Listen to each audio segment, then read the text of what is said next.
Guess I'm ready to start.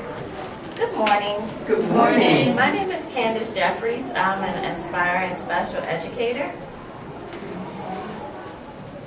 Today, if you open up your folder, you will see the agenda on the first page. I'm going to be doing a professional development workshop on a particular lesson plan about volcanoes and different types of volcanoes. The purpose of this lesson is to give students an opportunity to investigate the 3 different types of volcanoes and also learn their parts. On the second handout in your folder is the actual lesson plan on the types of volcanoes. Here I've highlighted one of the main next generation science standards. This lesson plan also has a cross-curriculum connection with language arts. And the grade level that this lesson plan focuses on is the 5th grade. This lesson plan duration time frame is 50 minutes. We have plenty of materials here listed on the first page as well. And the motivation that I will be highlighting today will be called Lava in a Cup experiment. And this experiment is more of a demonstration because usually science lab experiments are about 20 to 30 minutes long. So this is a way to activate the students' engagement to do the experiment and the procedures. And in this motivational demonstration, students will demonstrate the effects of the combination of salt and oil by creating lava in a cup. On the 3rd page of your lesson plan, there are procedures listed. Now, after we do the motivation, there's a second engagement piece under I do, and that's the YouTube video on what is a volcano, because a student needs to know what a volcano actually is before learning the types of volcanoes. So we want to make sure we activate their prior knowledge. So the first question that the teacher will be responsible to ask the students is, what is a volcano after watching the video? And you will probably get several different responses, but the main key thing we want the students to get from the video is that a volcano is a mountain that is formed from lava. A volcano has many parts, and there are different types of volcanoes. And that information is in the 3-minute video.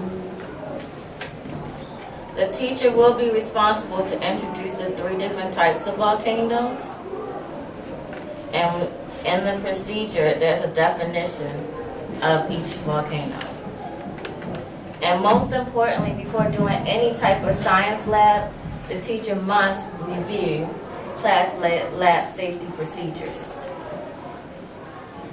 Now, with the actual class lab and the procedures, there are 3 different volcano models that we'll be working. And students are grouped in 3 different groups to create the model, because the time that we have is only 50 minutes. So each volcano takes about 20 minutes to make. So each group will probably, in a class of 15, each group will have 5 students, and they will work as a collaboration team to create this model. After each student or the group is finished with their volcano model, for the Ouija portion, the class will come together and compare each volcano model. So it will be more like a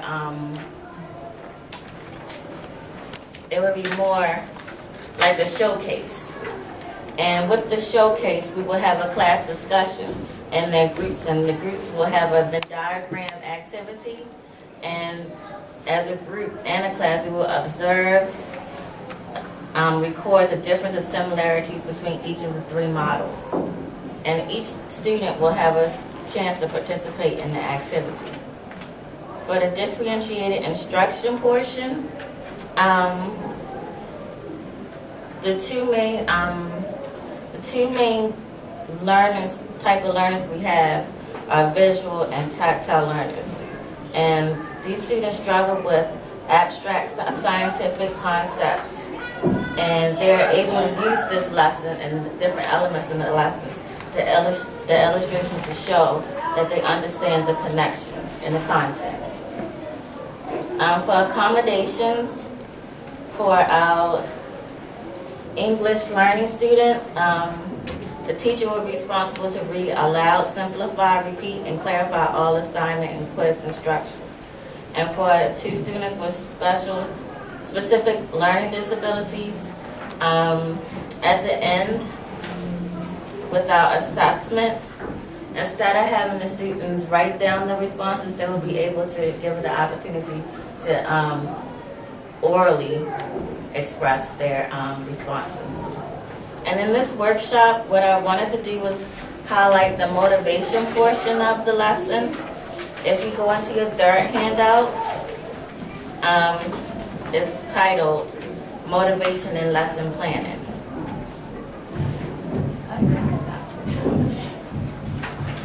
Now, motivation can be best defined in short terms as student engagement that sparks their interest.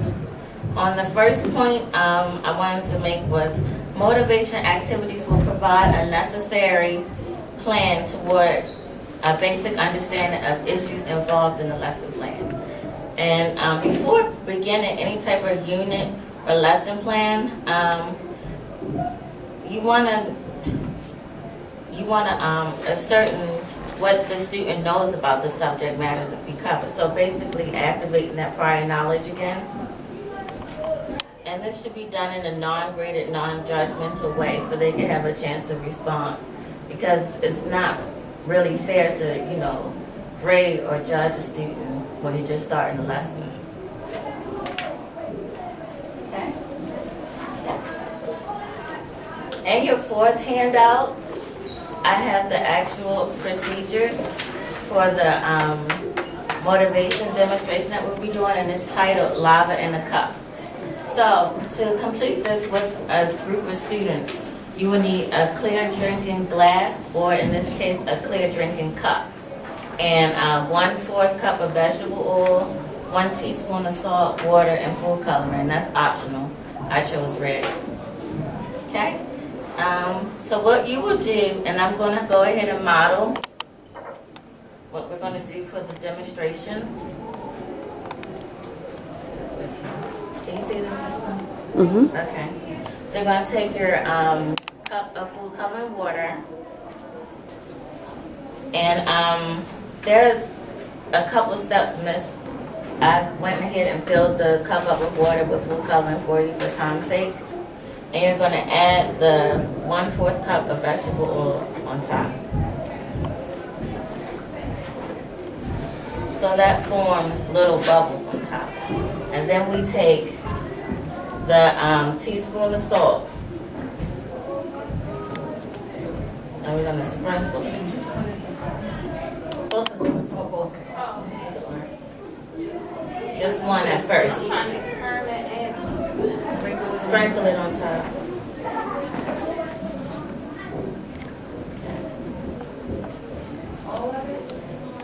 So you should be able to see something happening, like some type of observation.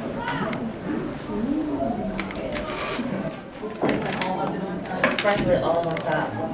Is yours not doing anything? It was moving? Okay. And if your movement has stopped, that's why I gave you another teaspoon of salt. So you can go ahead and add that. Tanya, use your other hand.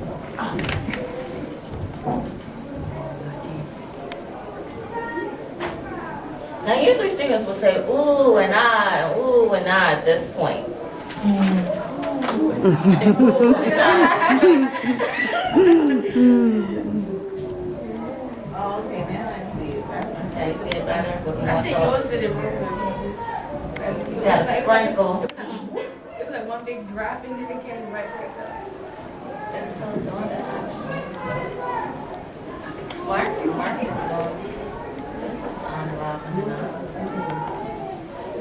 I see red with Paulette. It's coming back. They Did you sprinkle? Yes, I used to. Okay.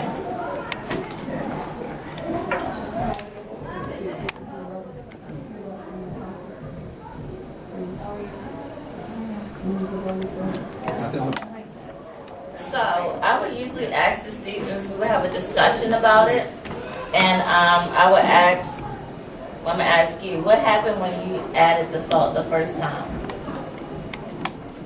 The bowl started, like forming and moving up and down. Okay. For those who didn't get much action with the first teaspoon of salt, what happened when you added more salt? Did you see a difference? Did you see more bubbles? Okay. Now, did the oil float or sink when you added the oil? And why do you think that it floats? The density is different. Yes, because it's less dense than the water. Did the salt float or sink? The sun. Okay, the sun. And why is that? It's half the weight. Correct. The density. It weighs more than the oil, so it sunk down in the water. And it pulled a little oil down with it, and that's what created the bubbles. Okay? Yeah. Does anybody have any questions? Okay. So, how does that relate to like what's going on in the volcano? It's the lava when the volcano erupts. So like what? I don't know. Maybe I want to know. You want to know a little bit more, and that's exactly what we want for the students. That's the motivation and engagement piece for the actual experiment. Yeah. Like, how does that relate to the volcano? What go down in the volcano? Yes, that's exactly what we want from our students to say. Why? What's going to happen next? Because the actual experiment itself in the group is about 20 to 25 minutes. Oh, okay. Okay? Oh, yeah. Well, then it got me. I'm got. Any other questions? Comments? The last handout you have is the presentation evaluation form. And if you can kindly fill that out, I appreciate it.